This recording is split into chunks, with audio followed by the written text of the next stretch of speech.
गांव में राजू नाम का एक लड़का रहता था। राजू अपनी बेवा माँ का इकलौता बेटा था। उसकी माँ रोजाना गांव में मुख्तलिफ काम करके थोड़े से पैसे कमाती ताकि वो दोनों गुजारा कर सकें। अगरचे वो गरीब थी लेकिन वो राजू से बेहद मोहब्बत करती थी और उसे अच्छी तरह से पालने की कोशिश करती थी। लेकिन उसकी कोशिशों के बावजूद जैसे जैसे राजू बड़ा हुआ उसकी आदत खराब होती गई। जब राजू छोटा बच्चा था तो वो गांव के दूसरे बच्चों के साथ खेलता था।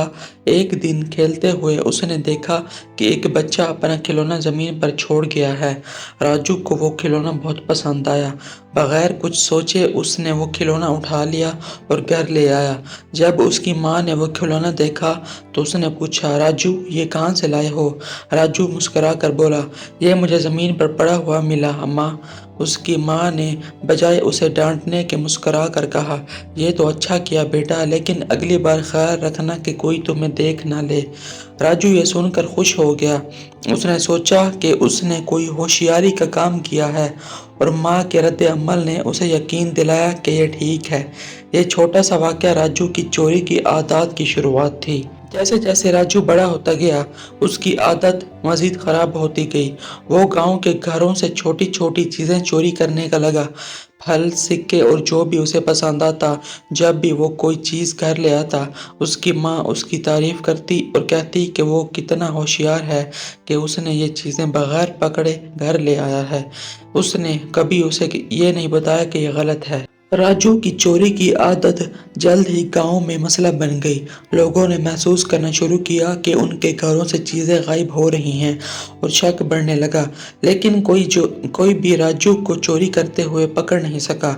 हर कामयाब चोरी के बाद वो चोरी में और बीमारी और पुरएतमाद होता गया। एक दिन राजू ने कुछ बड़ा चोरी करने का फैसला किया।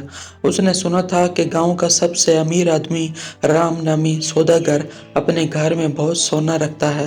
राजू ने सोचा कि अगर वो इस सोने का थोड़ा सा हिस्सा चोरी कर ले तो वो उसकी माँ कभी पैसों की फिक्र नहीं करेगी। उसने एक मंसूबा बनाया। रात के वक्त जब गांव खामोश था, राजू राम के घर में चुपके से दाखिल हुआ।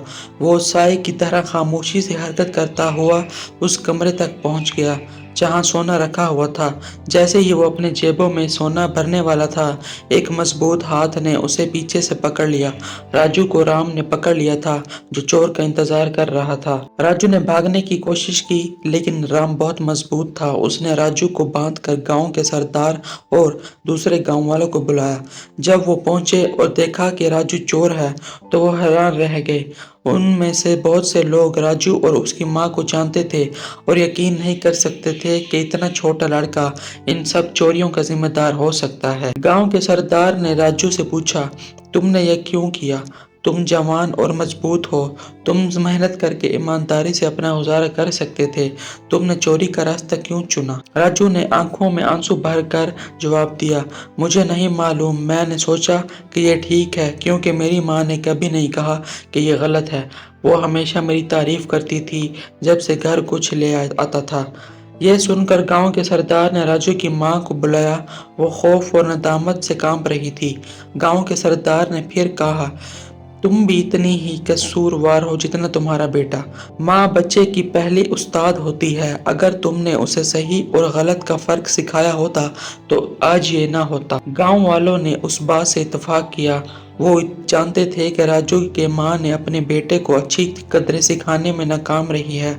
गांव के सरदार ने फैसला किया कि राजू और उसकी माँ दोनों को सजा दी जाए ताकि वो अपनी गलतियों से सबक सीख सकें। राजू को उन लोगों के लिए काम करने की सजा दी गई जिनसे उनने चोरी की थी। जब तक कि वो उन चीज़ों का मुआवजा न दे दे, उसका मतलब था कि उसे हर रोज सख्त मेहनत करनी पड़ती थी और जो भी काम वो उसे देते उसे करना पड़ता था। उसे अपनी कमाई में से कोई भी पैसा रखने की इजाज़त नहीं थी। ये सब उसने चोरी की हुई चीज़ों के मालिकों को दिया जाता था। राजू की माँ को भी सजा दी गई। उसे अपने बेटे के साथ मिलकर काम करना पड़ा ताकि वो गांव वालों का मुआवजा दे सके। गांव के सरदार ने उससे कहा, तुम्हें ईमानदारी से काम करने की कदर और अपने बच्चे को सही और गलत ना सिखाने के नताइज सीखने होंगे। वक्त के साथ साथ राजू और उसकी माँ सुबह से रात तक काम करते रहे وہ اکثر تھکے ہوئے اور بھوکے ہوتے تھے، لیکن ان کے پاس کوئی اور راستہ نہیں تھا۔ آہستہ آہستہ راجو کو احساس ہونے لگا کہ اس نے دوسروں کو چوری کر کے کتنی تکلیف دی ہے۔ اس نے دیکھا کہ ایمانداری سے تھوڑے سے پیسے کمانا کتنا مشکل ہوتا ہے۔ یہ تجربہ اسے اندر سے بدل گیا۔ راجو کی ماں بھی اپنی غلطی پر بہت شرمندہ تھی۔ اسے احساس ہوا کہ اپنے بیٹے کی چوری کی تعریف کر کے اس نے اسے خطرناک راستے پر ڈال دیا تھا۔ اسے افسوس تھا کہ جب وہ چھوٹا تھا تو اس نے اسے صحیح اور غلط کا فرق نہیں سکھایا۔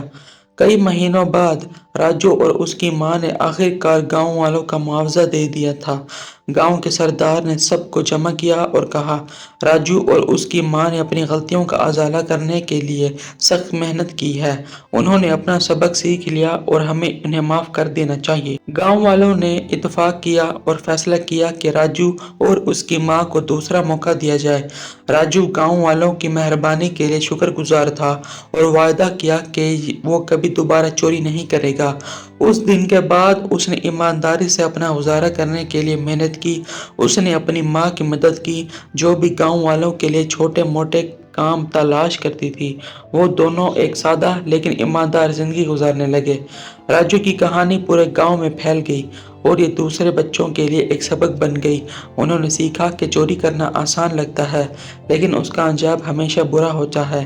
انہوں نے یہ بھی سیکھا کہ جب ان کے والدین انہیں صحیح اور غلط سکھاتے ہیں تو ان کی بات سننا کتنا ضروری ہے۔ راجو اور اس کی ماں نے اپنی باقی زندگی سکون سے گزاری اور گاؤں والے ان کی محنت اور ایمانداری کی وجہ سے ان کی عزت کرتے تھے، اور راجو نے کبھی وہ قیمتی سبق نہیں بھلایا جو اس نے سیکھا تھا۔ ایمانداری ہمیشہ بہترین پالیسی ہے۔